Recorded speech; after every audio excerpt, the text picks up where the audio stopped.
ఉన్న దుర్మార్గ ప్రవృత్తులు మనకు వస్తున్నా మనం కూడా సర్వీసింగ్ చేయించుకోవాలంటే దివ్య దేశాలు వెళ్ళాలి, ఆ గుడికి వెళ్ళాలి, గంగలో మునగాలి, గోదావరిలో మునగాలి, కృష్ణలో మునగాలి.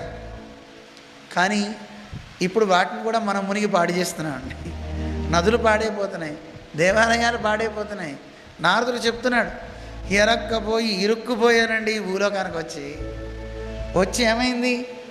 ఈ భూలోకంలో హరిక్షేత్రం, కురుక్షేత్రం, శ్రీరంగం, సేతుబంధనం, అన్ని ఊళ్ళు క్షేత్రాలు తిరిగాను. శ్రీరంగం వెళ్ళా, ఇన్ని వెళ్ళా. ఎక్కడ చూసినా నా మనస్సుకు సంతోషం కలగలేదు.